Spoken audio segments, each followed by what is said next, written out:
Andre, Ryan. our long national nightmare is over. I love when you do this. No, I'm not referring to me being off the show. I'm referring to Thursday night football, baby. We made it through Tuesday and Wednesday. We made it through the darkest Wednesday in months.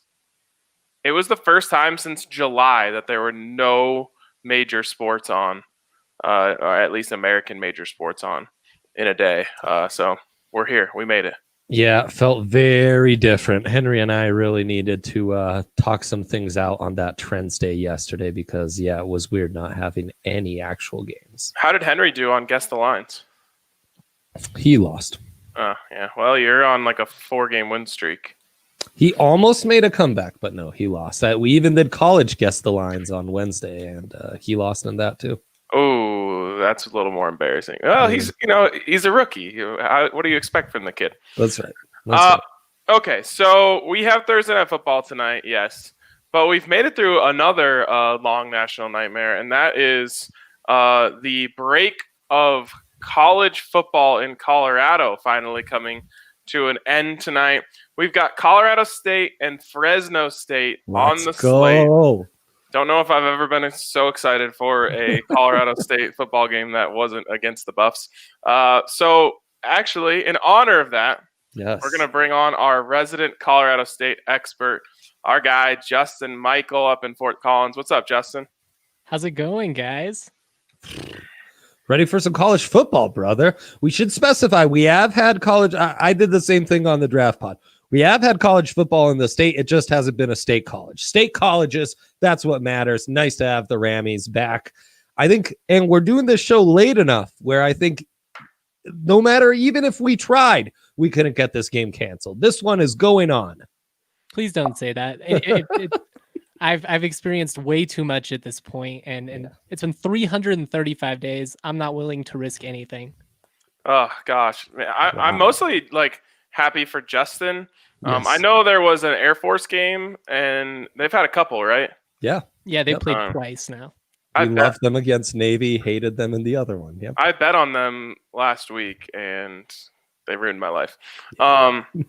You weren't the only one. How is their quarterback is so bad? Yeah. Air Force? Yeah. Well, they lost their original starter, Donald Hammond, so it's a crapshoot. They have no depth at the academy right now. I think that Navy beatdown was kind of a fluke in a matter of they had a month to prepare for that game and that game only, and they kind of got exposed last week. Yeah, absolutely. All right. Well, the Rams are in action, and they are playing Fresno State. And let me tell you, I know zero things about either team. So why don't you just lay out the scenario for us here, Justin? What are we looking at tonight? It's supposed to be a pretty tight game. I mean, Colorado State kind of surprisingly going in as 3-point favorites, given that they're playing a new starting quarterback in Todd Centillo.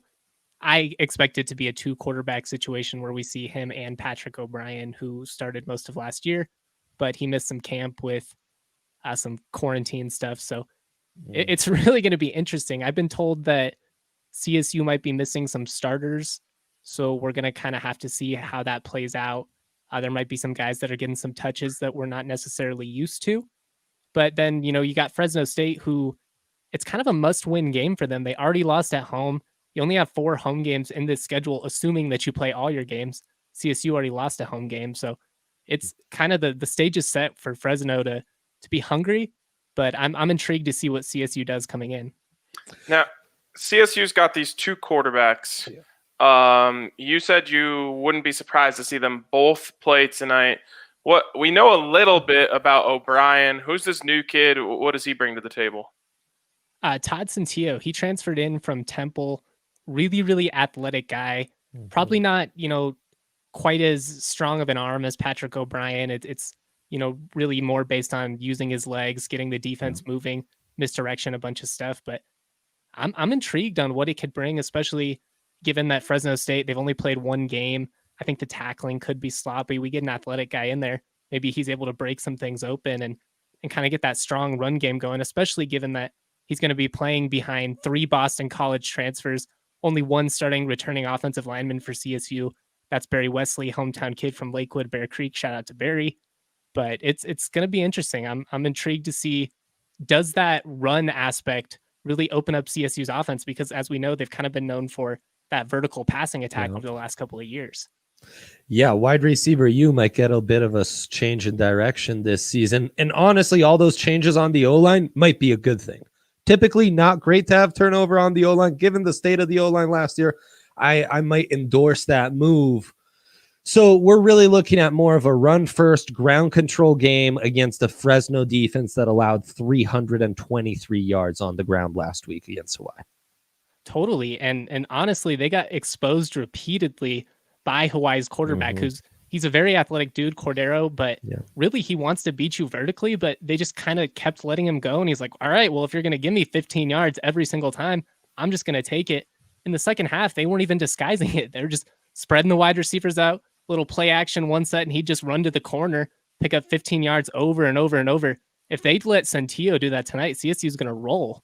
Yeah. This is interesting. What about Fresno's quarterback situation? Do they have an athlete over there? He is. He's a pretty athletic dude. Young guy, started his first game last week. Did throw 3 interceptions, but 2 of them were off tip balls. So it's kind of like, can you kill him on that? The placement wasn't great, but they were catchable. My estimation of him, or my impression of him so far, if you blitz him, if you get in his face, he kind of makes poor decisions, and he had happy feet, especially after he got hit a couple of times. CSU has a lot of experience on that D-line and linebacker unit. I think the front 7, if they can get pressure, I don't expect the QB to burn them repeatedly. Well, this is intriguing. Kind of sounds like early on we could get that Adazio footprint really going right off the get, and kind of a switch in identity. How do you see this going then, man? You think higher scoring? You think lower scoring? I mean, the Rams, as we talk it out, maybe -3 is almost modest. Like maybe that's a conservative line for the Rammies, no? Well, the interesting thing is they haven't played a game yet. So what does this offense look like? How many starters are they potentially missing? How does that play into the factor? Can they run the ball consistently? There's a lot of things that go into this. I tend to lean towards the under, even though I think both of these teams do have some explosive playmakers at wide receiver. I don't necessarily love the quarterback situation for either team going in. I'm just not a big 2 QB guy fan in general. We'll see what happens with it. It's been an odd time. I know you got to get creative right now, but I just don't love what it does from a chemistry perspective. This is one of my least favorite things about college football, and there are very few things I don't like about college football. Yeah. But the fact that you 2 hours before the game, you find out that some guy is tore his ACL last week, and you're like, what? How did we not know anything about this until 5 minutes before? It's so ridiculous. They need to have mandated injury reports in college football, especially now that places like CU and only more will follow are partnering with these betting sites. This is a real part of sports now. I think that each conference needs to put together a plan for how they're going to have injury reports work. Totally. And shout out to CU for doing that, by the way. That was an innovative move. I believe they were the first school in the country to do it. Yep. That, like you said, we're going to see more of that. Don't fall behind. CSU, figure it out. Get one of those as well. I love it. Rick George is about securing the bag only, and I respect that. Okay, so you like the under. I got to admit, I came into this with no lean. I don't know anything about either team, and obviously, you're leaning towards CSU, but I've been convinced. Yeah, I kind of like it. The only thing I want to know, do you guys refer to Patrick O'Brien as Patty OB? Some fans do. I'm not a big fan of it. I'm a huge fan of that. In basketball, you've got the Larry OB as the trophy. CSU has Patty OB under center. Patty OB sounds like a character that you would do of an Irish stereotype or something. It's true. Yeah, it does sound like a bastardized Irish pub in Las Vegas. Yeah, it does. That's true. Welcome to Patty OB's. Yeah, exactly. Andre, what do you think about the under in this? Because that we are very afraid of taking unders in college football. That's a sweat out, though. Regardless of how the game's going to go, the beauty of the under is it's a guaranteed engagement the entire 4 quarters, which I am a big proponent of. No, I like the under. I think Fresno's kind of being grossly overvalued a bit here, obviously because we don't know what to expect from CSU. But I mean, I like Patrick O'Brien. Call me crazy. I probably am. But he can be entertaining at times. He's got plenty of traits I like. But the Patrick O'Brien experience can be quite wild. He giveth and he taketh a whole hell of a lot. And as a bettor, I much prefer this other quarterback, more of a ground game oriented, control the clock, and that's where the under is really appealing.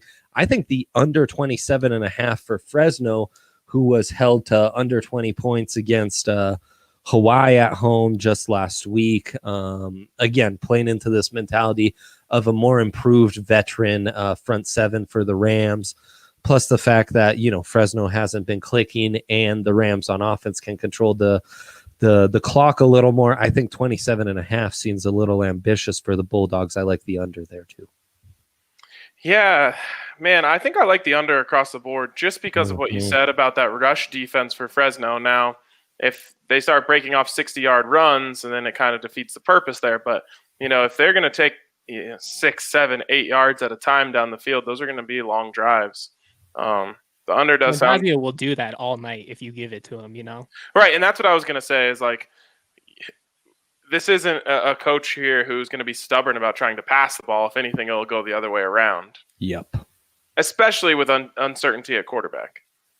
And, potentially some other skill guys missing too. So it's just going to be an interesting situation all around. This is probably the least I've seen it, or it's definitely the least I've seen a team going in, just because with the COVID stuff, they kind of limited what we were able to witness and talk to. And that's kind of unnerving too. If you want to, if you're looking to me for that betting advice, trying to be like, hey, is the offense going to be explosive?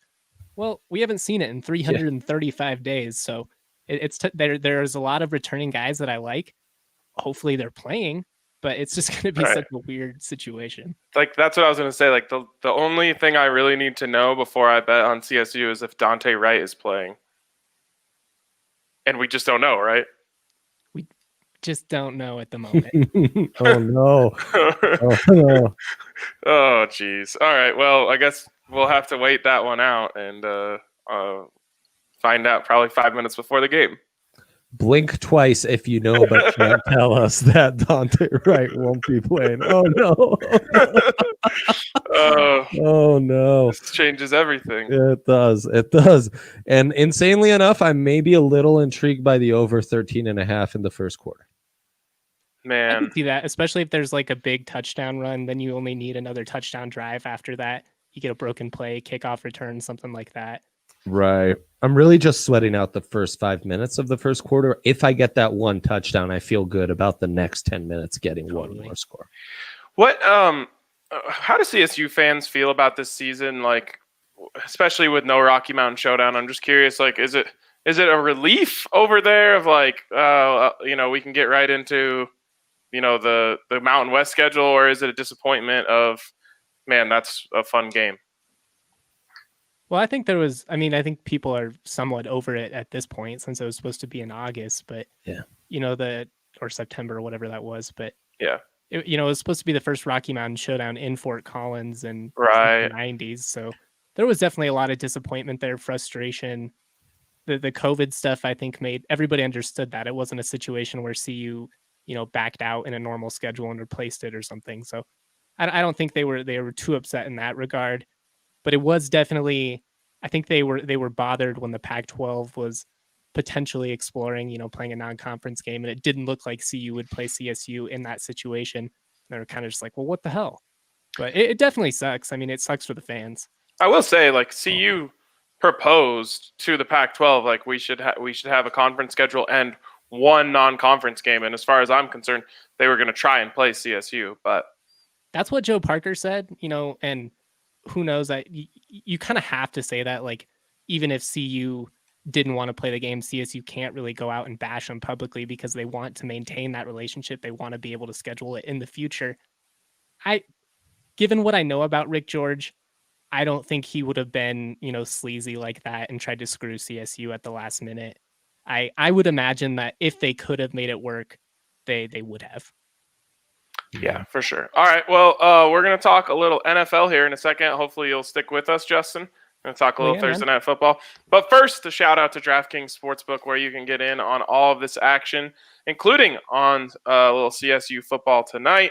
DraftKings Sportsbook, get a sign-up bonus up to $1,000. As you guys know, we're working with DraftKings.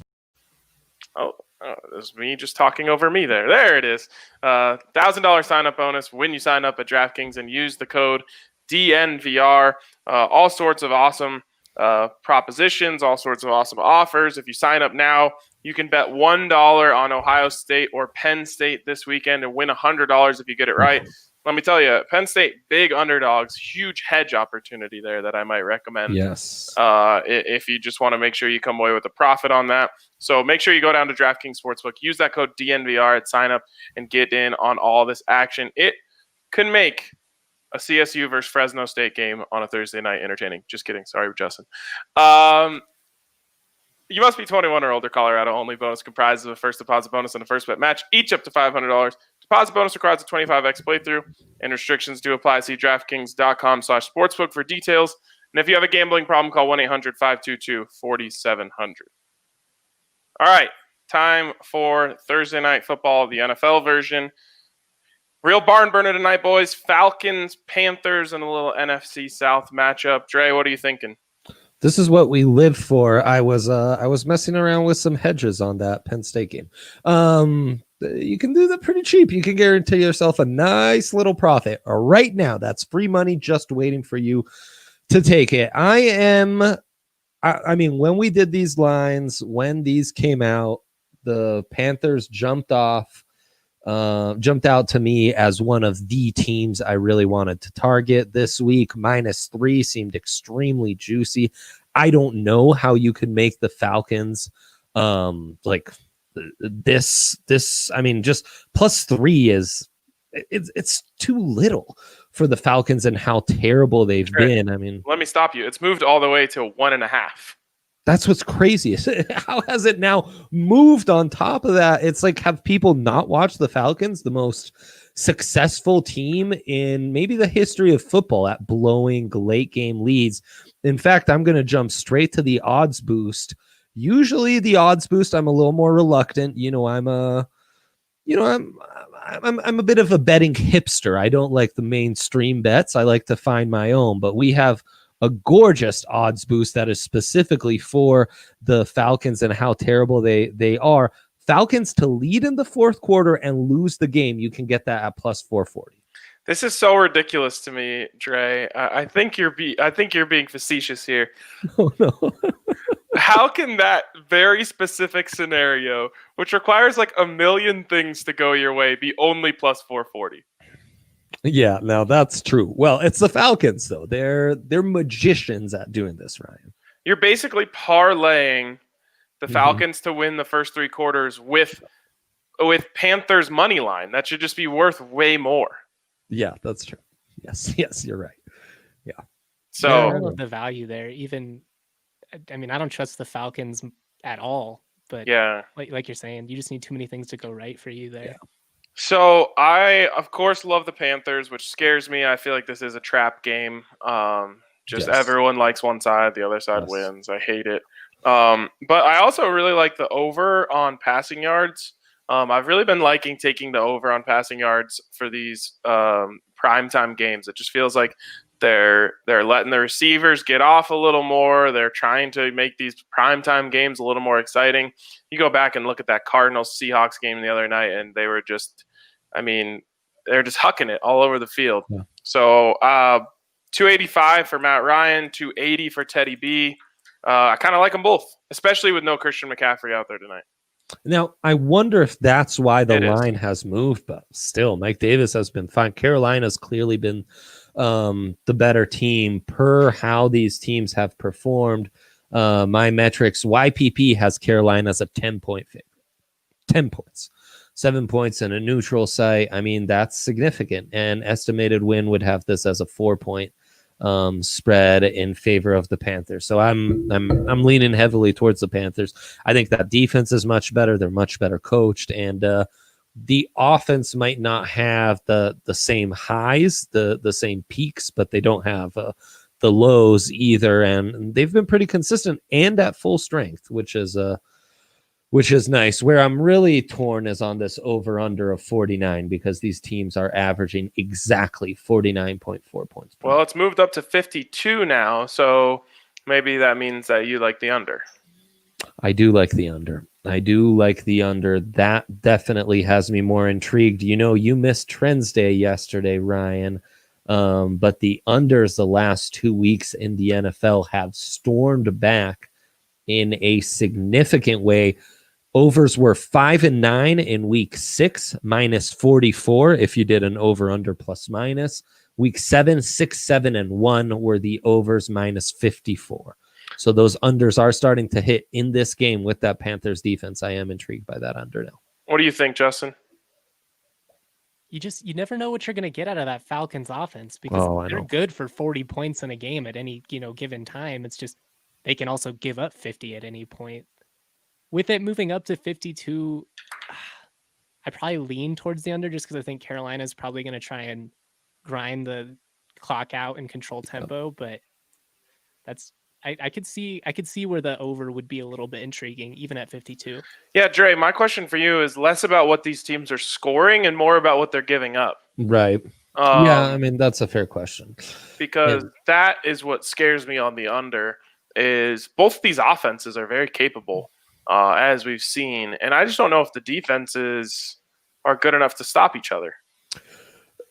I have more certainty in Carolina's defense than I do in the Falcons' defense, who, this season with the Cowboys and Seahawks have been the worst defenses in the NFL. They basically, any team they face is good for a 30-burger until they face the Lions last week. And, if Todd Gurley doesn't gift the Lions a crucial final possession, they hold the Lions under 20 points. Yep, for sure. The video of that? Oh yeah.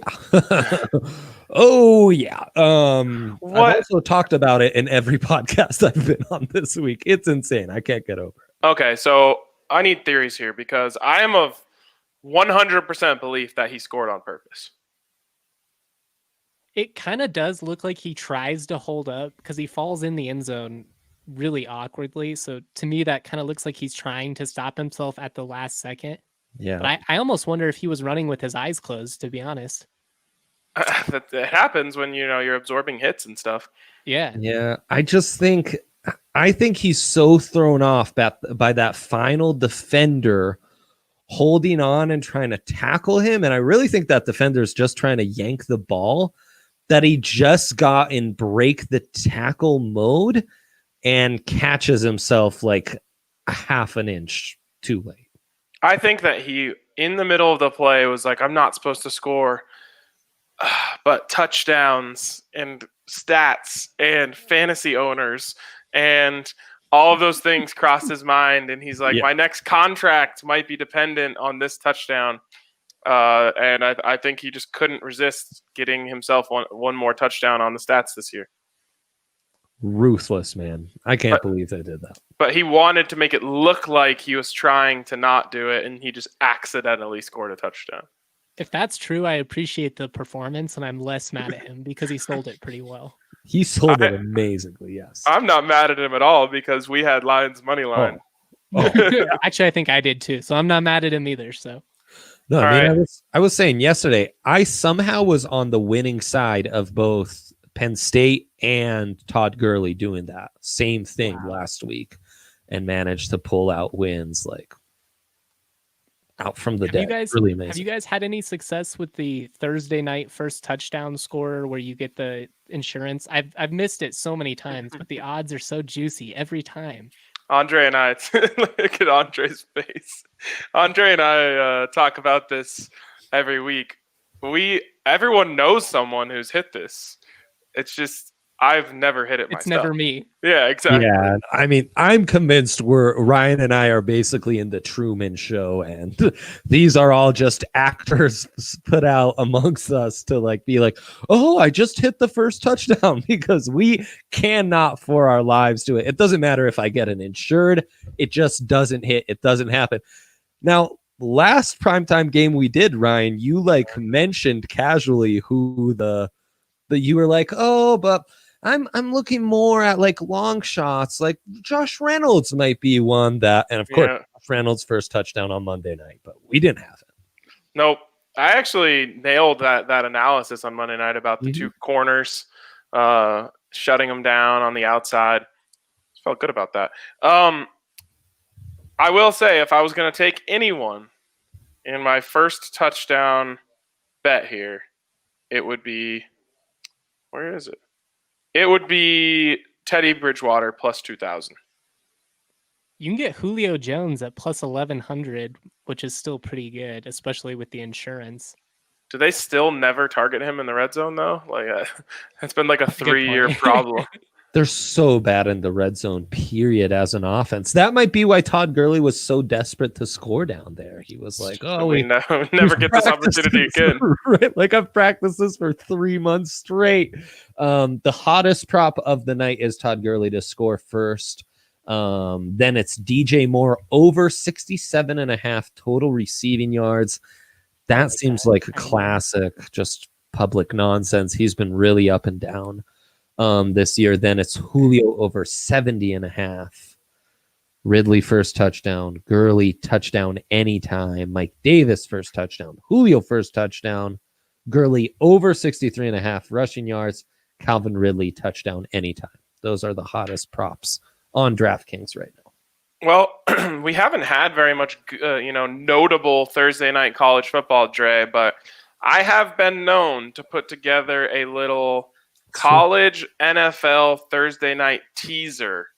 And I think that could be the move here. You go Panthers, you end up getting them plus 5.5, and then you take CSU and you end up getting them plus 4. And you tease those babies together and you come out with something like, let me see what the juice is here. I think it's probably going to be around like plus 120 or minus 125. No, it's actually plus 104. Really? To get Panthers plus 5.5 and CSU plus 4. Pretty good value there. I like that a lot. I like it too. That's one of the best bets we've given out on this show, period. I don't care what the results are. I'm telling you already from the onset, that's one of the better bets we've had. I'm taking the Panthers. I'm taking the Panthers every which way, which does scare me. And because of that fear, I will also be hedging the public. Only 39% of the money is on under 52. So that's where I will go. Ryan, you gave me the long shot. I'm actually going to ride with you on the Teddy Bridgewater first to score. I love that. I was telling Ryan, anytime a quarterback scores, like on a QB sneak, I just kill myself for not having put money on him. So I love that. I might have to sprinkle that. The passing yards, Teddy scares me. I'm more intrigued by the rushing yards prop where Teddy just needs like 14 rushing yards to hit that over. The Matty Ice passing yards over I like. Bridgewater, I'm a little more on the fence. I got to talk to our friends over at DraftKings Sportsbook about allowing us to tease the spread and the over-under in the same game. Yep. We need to get on that for sure. But for now, I do like that little teaser. I might even also do a second teaser of the over-unders in the two games and tease up those overs. Take the under. Tease up the number, take the under. I like that. I might just parlay those straight up. Yeah. The double under? The double under. Yeah. The double. That's a lot of sweat. Entendre.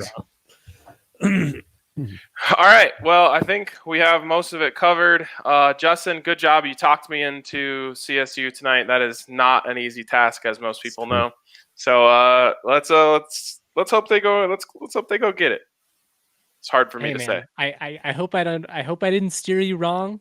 I'm doing my best here. Like I said, it's been a weird training camp, but I do think CSU is the more talented team, and especially that bet you threw out at the end. I think there's a ton of value there.